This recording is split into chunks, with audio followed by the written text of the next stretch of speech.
جو نبی کا نام لینے والا سچا عاشق ہوگا کوئی کسی کا انچ نہیں ہڑپنا چاہے گا. جو نبی کا عاشق ہوگا کوئی کسی کو تکلیف نہیں دے گا. نبی کا سچا عاشق ہوگا دین متین کا ماننے والا ہوگا. وہ انسان کبھی جھگڑا نہیں کرے گا, وہ انسان کبھی لفڑا نہیں کرے گا, وہ انسان کبھی لفڑا نہیں کرے گا. الحمدللہ الذی اصطفى اما بعد فاعوذ باللہ من الشیطان الرجیم بسم اللہ الرحمن الرحیم وما خلقت الجن والانس الا ليعبدون صدق اللہ العظیم وبلغنا رسولہ النبی الامین المتین المبین الکریم ونحن على ذلك لمن الشاهدين والشاكرين والذاكرين والحمد لله رب العالمين. زمانے میں آئے بہت آنے والے, نہ تم سا کوئی آیا مگر آنے والے, چمک تجھ سے باتیں یہ سب پانے والے, میرا دل بھی چمکا دے چمکانے والے. برستا نہیں دیکھ کر ابر رحمت, برستا نہیں دیکھ کر ابر رحمت, بدوں پر بھی برسا دے برسانے والے, بدوں پر بھی برسا دے برسانے والے. تو زندہ ہے واللہ, تو زندہ ہے واللہ, تو زندہ ہے واللہ, تو زندہ ہے واللہ, میری چشم عالم سے چھپ جانے والے, میری چشم عالم سے چھپ جانے والے. وہ کمال حسن حضور ہے کہ گمان نقش جہان, وہ کمال حسن حضور ہے کہ گمان نقش جہاں نہیں. یہی پھول خار سے دور ہے کہ شمع ہے کہ دھواں نہیں, یہی شمع ہے کہ دھواں نہیں. اب ذرا ذہن کو قریب کیجیے. میں نے خود بھائی مسئلہ کے بعد جس آیت مبارکہ سے اپنے آپ کو مشرف ہوا, پڑھنے کا شرف حاصل کیا, رب ذوالجلال قرآن مقدس میں ارشاد فرماتا ہے وما خلقت الجن والانس الا ليعبدون, ہم نے انسانوں اور جناتوں کو صرف اپنی عبادت کے لیے پیدا کیا. انسان اور جنات کو ہم نے اپنی عبادت کے لیے پیدا کیا. یہ رب کا فرمان ہے. قرآن مقدس میں رب فرماتا ہے کہ ہم نے انسان اور جناتوں کو صرف اپنی عبادت کے لیے پیدا کیا. انسان تو آپ دیکھ رہے ہیں, یہ بھی ہے, وہ بھی ہے, یہ بھی ہے, یہ منشیہ آپ بھی ہیں, وہ بھی ہیں, سب ہیں, لیکن جنات کو نہیں دیکھ سکتے. جنات کو وہی دیکھتا ہے جس کے پاس یہ آنکھیں ہوتی ہے, عامل ہوتا ہے, یا اتنی وسعت ہوتی ہے, اللہ والا ہوتا ہے, اتنی پہنچ ہوتی ہے, وہی انسان دیکھ سکتا ہے. لیکن یقین جانو جس طرح ہم پر نمازیں فرض ہیں, جس طرح ہم پر روزہ فرض ہے اور احکامات ہم پر مسلط ہوتے ہیں, اسی طرح اللہ کا قانون بھی اس پر مسلط ہوتا ہے. اللہ کا قانون بھی اس پہ فرض ہے اور اس فرائض حسنہ کو انجام دیتے ہیں. لیکن یارو اس دھارمک سبھا میں آپ اپستھت ہیں, بیٹھے ہوئے ہیں, براجمان ہیں, اپنی ماتھے کی نگاہ سے آپ دیکھ رہے ہیں کہ ہم خطاب کر رہے ہیں, تقریر کر رہے ہیں, اپنی علمی معیار کے ذریعے, اپنی علمی طاقت کے ذریعے, اپنی پہنچ کے ذریعے اور اپنی علمی وسعت کے ذریعے آپ دیکھ رہے ہیں. بس وحدہ لا شریک کا جو فرمان ہے, نبی پاک صلی اللہ تعالی علیہ وآلہ وسلم کا ارشاد ہے, اسی کو اشتہار کیا جا رہا ہے, اسی کو پرچار کیا جا رہا ہے, اسی کے تعلق سے دعوت فکر دیا جا رہا ہے اور آپ کو اعلانیہ طور پہ بتایا جا رہا ہے. اس دھرتی پر بسنے والوں, رہنے والوں, میرے دینی بھائیوں, اس دھرتی پہ رہنے والوں, اپنے دنیا کو اگر آپ سجانا چاہتے ہیں, اپنی دنیا کو اگر سنوارنا چاہتے ہیں, اپنے اندر اگر فرق اور بدلاؤ لانا چاہتے ہیں, تبدیلیاں لانا چاہتے ہیں، آپ کے پاس کوئی راستہ نہیں، کوئی راستہ نہیں۔ اگر آپ اپنے جسم کے اس حیت کو بدلنا چاہتے ہیں جس کا نام ہے ضمیر، جس کا نام ہے دل، گردہ، اس کے اندر روشنی لانا چاہتے ہیں اور اس روشنی کے ذریعے دنیا میں آپ کامیاب ہونا چاہتے ہیں، تو آپ کے لیے کوئی راستہ نہیں ہے، فقط ایک ہی راستہ ہے جس راستہ کو قرآن مقدس نے ہمارے اور آپ کے لیے اعلان کے طور پر اعلان کر دیا، جس میں اللہ کا فرمان اور اللہ کا حکم موجود ہے، کبھی نہیں بھٹکو گے۔ اور جب تمہارا دامن اس سے چھٹ جائے گا، جب تم اس سے الگ ہو جاؤ گے، گمراہ ہو جاؤ گے، برباد ہو جاؤ گے، تمہارا کوئی وجود نہیں رہے گا، کوئی وجود نہیں رہے گا۔ قرآن اور اہل بیت کا دامن کبھی مت چھوڑنا۔ آج دیکھو نظر اٹھا کر جن لوگوں نے قرآن کا دامن چھوڑا ہے برباد ہو گیا، تہے تیز ہو گیا۔ اہل بیت کا دامن چھوڑ دیا وہ انسان، اس دھرتی پہ رہنے والا منوس، نظر اٹھا کر کے دیکھو نسل در نسل وہ برباد ہو گیا، پیڑھی در پیڑھی وہ برباد ہو گیا، اس کا نام و نشان نہیں رہا، کوئی نام لینے والا نہیں۔ نظر اٹھا کر کے دیکھو جن لوگوں نے اس پوتر کتاب، اس دھارمک کتاب اور سب سے زیادہ پڑھی جانے والی کتاب کے ساتھ جن لوگوں نے کھلواڑ کیا ہے، اس کا کیا حال ہے، اس قوم کا کیا حال ہے، اس جگہ کا۔ آپ نظریں اٹھا کر کے دیکھو، آپ کو پتا چلے گا کوئی ایسی چیز نظر نہیں آتی کہ جس نظریے سے اس کو محسوس کیا جائے کہ واقعی یہ انسان کامیاب نظر آتا ہے، واقعی یہ زمین کامیاب نظر آتی ہے، کسی نظریے سے نظر نہیں آتا مسلمان۔ اس لیے میں کہتا ہوں آپ کو، اللہ کا قانون جو ہمارے لیے ہے، کامیابی کے لیے، ہماری بھلائی کے لیے، اور آپ اس دھارمک سبھا میں آئے ہیں، اپستھت ہے، کچھ سیکھ کر کے جائیے، کچھ لے کر کے جائیے، تب آپ کو سمجھ میں آئے گا۔ اللہ تعالیٰ قرآن مقدس میں فرماتا ہے وَمَا خَلَقْتُ الْجِنَّ وَالْإِنسَ إِلَّا لِيَعْبُدُونِ، ہم نے انسان اور جناتوں کو صرف اپنی عبادت کے لیے، تو اللہ کی عبادت کرو، اللہ کی پرستش کرو، اللہ کی پوجا کرو اور اللہ کی یاد میں محو ہو جاؤ، تب جا کر کے انسان کامیاب ہو سکتا ہے، تب جا کر کے انسان کامیاب ہو سکتا ہے۔ آؤ ذرا ذہن کو قریب کرو مسلمان۔ اللہ تعالیٰ قرآن مقدس میں فرماتا ہے قُلْ إِن كُنتُمْ تُحِبُّونَ اللَّهَ فَاتَّبِعُونِي يُحْبِبْكُمُ اللَّهُ، اے محبوب فرما دو اگر تم مجھے راضی کرنا چاہتے ہو کوئی راستہ نہیں ہے، بس میری پیروی کرو، میرے نقش قدم پر چلو۔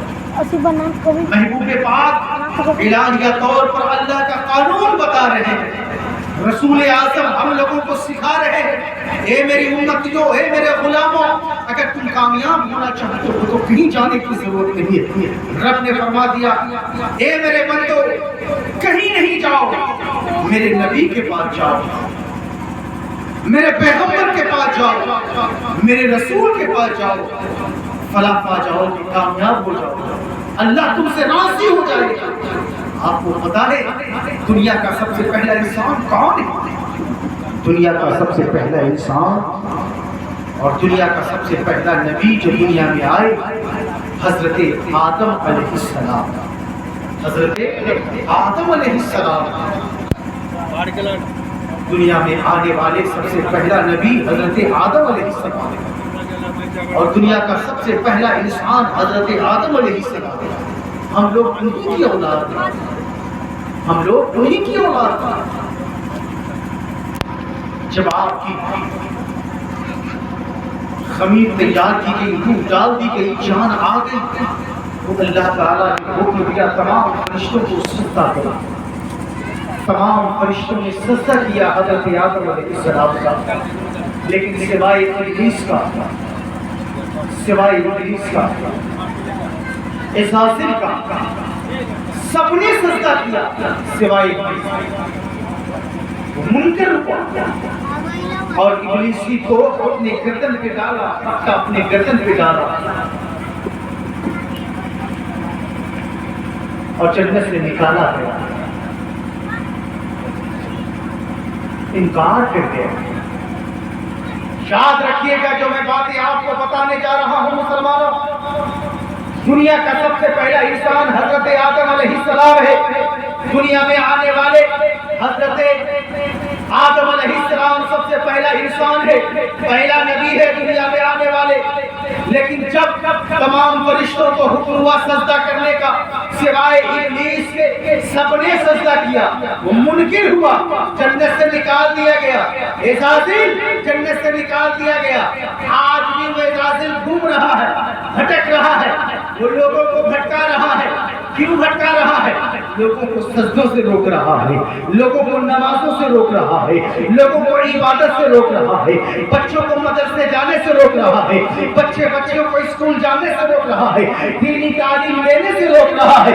یہ ابلیس نیک کام کرنے سے روک رہا ہے، یہ ابلیس اچھا کام کرنے سے روک رہا ہے، یہ ابلیس آپس میں لڑوا رہا ہے، یہ ابلیس بھائی بھائی میں محبت ختم کر رہا ہے، یہ ابلیس بہن بہن میں محبت ختم کروا رہا ہے، یہ ابلیس زمین زمین کی لڑائی سے لڑوا رہا ہے، ایک دوسرے سے قتل و قتال کروا رہا ہے، ایک دوسرے میں وواد کروا رہا ہے، انتشار کروا رہا ہے۔ گویا کہ دیکھو نبی پاک کی شریعت سے ہٹ کر جتنے بھی خرافات کیے جا رہے ہیں، یاد رکھیے گا یہ ابلیسی کام ہوتا ہے، یہ ابلیس کا کام ہوتا ہے جو نبی کی شریعت کے مطابق اپنے کام کو انجام دیتا ہے۔ یاد رکھیے گا وہ انسان فلاح بھی پاتا ہے، وہ انسان زندگی میں روشنی بھی لاتا ہے، وہ انسان زندگی میں انقلاب بھی کرتا ہے۔ جو نبی کی شریعت کو مانتا ہے وہ انسان کسی کو تکلیف نہیں دے سکتا ہے، آپس میں اختلاف پیدا نہیں کرے گا۔ جو نبی کی شریعت کو ماننے والا ہوگا وہ انسان کبھی بڑوں کا تہذیب کرے گا، وہ انسان کبھی بڑوں پر ناقدری نہیں کرے گا۔ جو نبی کا ماننے والا ہوگا وہ عالموں کی عزت کرے گا۔ جو انسان ماننا ہے نبی کی شریعت کو ماننے والا ہوگا، نبی کو ماننے والا سچا عاشق ہوگا، وہ حافظ قرآن کی عزت کرے گا، اپنے بڑوں کا ادب کرے گا، چھوٹوں پہ شفقت کرے گا، اور آپس میں سماج میں بھائی چارگی پیدا کر کے محبت کا چمن آباد کرے گا۔ جو انسان نبی کا سچا عاشق ہوگا، نبی کا نام لینے والا ہوگا، وہ جانتے ہیں وہ اپنے وطن سے محبت کرے گا، اپنے وطن کی مٹی سے پیار کرے گا۔ یاد رکھیے گا جو نبی کا سچا عاشق ہوگا وہ دنیا میں بھی آباد رہے گا، آخرت میں بھی آباد۔ نعرہ تکبیر، نعرہ تکبیر، نعرہ رسالت، نعرہ غوث، نعرہ غوث، میلاد النبی، میلاد النبی۔ اس لیے سب سے پہلے نبی کا سچا عاشق بنے، نبی کا سچا عاشق بنے۔ جو سچا عاشق ہوگا نا اس کا چہرہ بھی بڑا لاجواب ہوگا۔ ذرا کہہ دو، ذرا کہہ دیجئے، جو نبی کا سچا عاشق ہوگا اس کا چہرہ بھی بڑا لاجواب ہوگا۔ جو نبی کا دیوانہ ہوگا اس کا لباس بھی بڑا پیارا ہوگا۔ جو نبی کا سچا عاشق ہوگا اس کی بولی بھی بڑی میٹھی ہوگی، اس کی بولی بھی بڑی میٹھی ہوگی۔ جو نبی کا سچا مستانہ ہوگا نا اس کا ہر ادا بے مثال ہوگا۔ سبحان اللہ۔ اس لیے کہ نبی کا عاشق جو ہے، نبی کا جو عاشق ہے اس کی ہر ادا بے مثال ہے، اس کی ہر ادا بے مثال ہے اس جگہ پر جس جگہ پر وہ رہتا ہے۔ سبحان اللہ۔ اس لیے پہلے نبی کا سچا عاشق ہو، نبی کا سچا عاشق ہو، نبی کا سچا دیوانہ ہو۔ مسلمانوں یاد رکھیے گا ایک بات اور میں عرض کر دوں، نبی پاک صلی اللہ تعالیٰ علیہ وسلم کی زندگی کا جب مطالعہ کریں گے نا تو آپ کو پتہ چلے گا پیغمبر اعظم جب گھر سے نکلتے تھے نا تو راستے میں یہ نہیں دیکھتے کون نظر آ رہا ہے، یہ کوشش کرتے میرے آقا پہلے سلام میں پڑھ کر دیتے۔ سبحان اللہ۔ پہلے سلام میں پڑھ کر دیتے السلام علیکم۔ بچہ بھی اگر ہوتا بڑے ہوتا چھوٹے ہوتا پہلے سلام میں پڑھ کر دیا کرتے، لیکن آج دیکھو ہم لوگوں کا کیا حال ہے، حضرت آ جائے تو مولانا صاحب آ جائے تو اپنے سے بڑے لوگ آ جائے تو انتظار کریں گے فلاں ہم تو پہلے سلام کریں گے، ہم نہیں کریں گے۔ کہا ہے بھائی ہماری شان بڑھ جائے، ہم چھوٹے ہو جائیں گے، لیکن یارو یاد رکھنا، جس نبی کا ہم کلمہ پڑھنے والے وہ نبی سلام میں سب سے پہلے پڑھ کیا کرتے تھے، اپنے دیوانوں کو سکھاتے تھے، اپنے صحابہ کو درس دیتے تھے، تعلیم دیتے تھے کہ سیکھو سیکھو۔ آپ کو پتا ہے پیغمبر اعظم جس راستے سے گزرتے تھے نا، اس راستے میں کانٹے بچھا دیا کرتے تھے،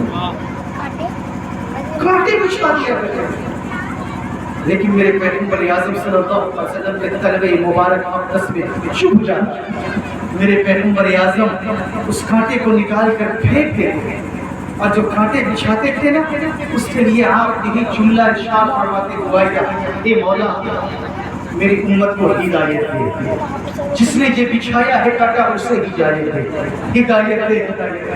پتہ ہے نا آپ کو میرے آقا جس راستے سے جب گزرتے تھے نا اس راستے میں گڈھے کھود دیا جاتا تھا، میرے پیغمبر اس کے نیچے آ جاتے، پھر بھی میرے آقا اس تک نہیں کہتے، میرے آقا فرماتے نا اسے ہدایت دے مولا، اسے ہدایت دے، میری امت کو ہدایت دے، ہدایت دے، میرے نبی یہ فرماتے تھے۔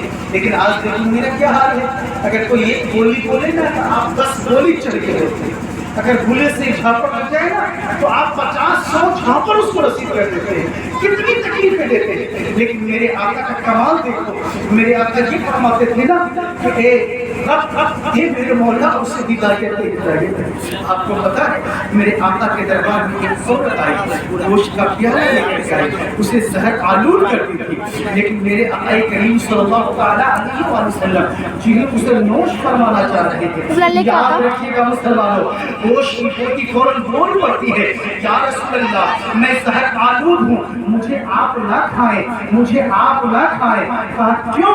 اس لیے کہ میں زہر آلود ہوں۔ میرے آقا رک جاتے ہیں، رکنے کے بعد فرماتے کیا ہے، ایک عورت انہیں اس میں زہر ملاتی ہے۔ کہا یا رسول اللہ کانپنے لگی، کانپتے کانپتے کہتی ہاں یا رسول اللہ میں نے اس میں زہر ملاتی ہے۔ میرے پیغمبر فرماتے کیوں؟ کہا اور بہانہ ڈھونڈتی ہے کہ اگر آپ نبی ہوں گے تو بتا دیں گے اس میں کیا ملائی گئی ہے، کیا ملا ہوا ہے۔ اگر آپ نبی نہیں ہوں گے تو آپ کا خاتمہ کر کے سب کو راحت ہوگی۔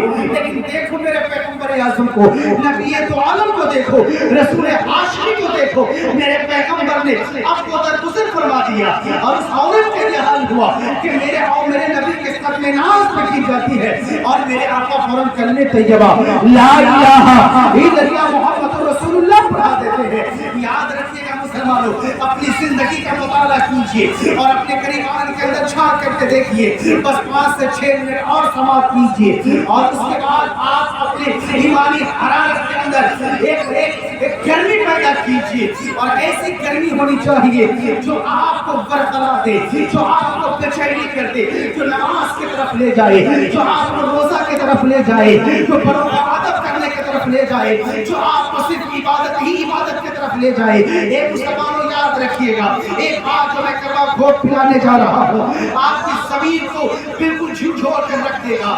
آگے ایک واقعہ کی شکل میں ملاحظہ کیجئے، نبی دو عالم رحمت للعالمین راحت العاشقین رحمت للعالمین صلی اللہ تعالی علیہ وآلہ وسلم کیا فرماتے ہیں، یاد رکھیے گا میرے آقا ارشاد فرماتے ہیں اگر تمہارا پڑوسی اگر بھوکے سو جائے نا، بھوکے سو جائے تو کل قیامت کے دن اللہ تعالیٰ اس کے تعلق سے تمہیں سوال کرے گا، اللہ تعالیٰ اس کے تعلق سے تمہیں سوال کرے گا، جھنجھوڑ دے گی۔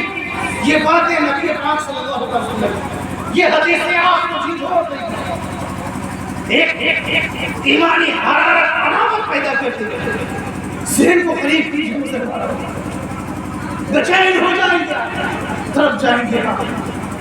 میرے آقا فرماتے قیامت کے دن اس کے تعلق سے تمہیں پوچھا جائے گا، تمہیں سوال کیا جائے گا تمہارا پڑوسی کیوں بھوکے سو گیا، اس کا حساب دو، کیوں سو گیا تمہارا پڑوسی بھوکے۔ اب بتاؤ کیا حساب دو، کیا حساب دو؟ جب پڑوسی کے تعلق سے یہ ہوتا ہے تو گھر میں جتنے لوگ ہیں ان کے تعلق سے کیا ہوتا ہے؟ گھر میں بیٹا ہے، بیٹی ہے، بھائی ہے، والد ہے، والدہ ہے، ماں ہے، باپ ہے، اس کے تعلق سے کیا ہوگا آپ اندازہ نہیں کر سکتے۔ اسی لیے آپ اپنے اندر ایک ایمانی جذبہ پیدا کیجیے اور یہ ذہن نشین کر لیجیے کہ اللہ نے صرف ہمیں اور آپ کو اپنی عبادت کے لیے پیدا کیا ہے، صرف اپنی عبادت کے لیے۔ اپنے ہاتھ سے کسی کو تکلیف نہ ہو، اپنی زبان سے کسی کو تکلیف نہ ہو، پیر سے تکلیف نہ ہو، سوچ اور سمجھداری سے تکلیف نہ ہو، کسی کے دل کے گردے سے تکلیف نہ ہو، آنکھ سے تکلیف نہ ہو، کسی کی سوچ و فکر سے تکلیف نہ ہو، صرف ایک سچا پکا انسان اور مسلمان بن کر کے رہیے، تب جا کر آپ کے لیے کامیابی ہے۔ ایک جگہ شاعر نے کہا نا کہ عاشق مصطفیٰ بن کے دیکھو ساری دنیا میں عزت ملے گی، عاشق مصطفیٰ بن کے دیکھو ساری دنیا میں عزت ملے گی، اور ساری دنیا میں عزت ملے گی، عاشق مصطفیٰ بن کے دیکھو ساری دنیا میں عزت ملے گی، ساری دنیا میں عزت ملے گی۔ میرا دعویٰ ہے روز قیامت، میرا دعویٰ ہے روز قیامت، ان کے صدقے میں جنتی ملے گی، صدقے میں جنتی ملے گی۔ میرا دعویٰ ہے روز قیامت، ان کے صدقے میں جنتی ملے گی۔ اور حضرات ایک شعر اور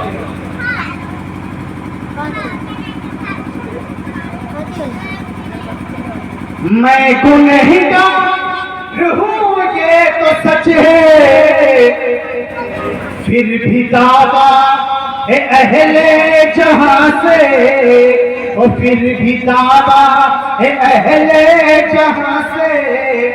میں گنہگار ہوں یہ تو سچ ہے، میں گنہگار ہوں یہ تو سچ ہے، اور پھر بھی دعویٰ ہے اہل جہاں سے، پھر بھی دعویٰ ہے اہل جہاں سے۔ چیر کر میرے سینے کو دیکھو، حج چیر کر میرے سینے کو دیکھو، چیر کر میرے سینے کو دیکھو، اس میں آقا کی الفت ملے گی، اس میں آقا کی الفت ملے گی۔ عاشق مصطفیٰ بن کے دیکھو ساری دنیا میں عزت ملے گی۔ میرا دعویٰ ہے روز قیامت، ان کے صدقے میں جنت ملے گی۔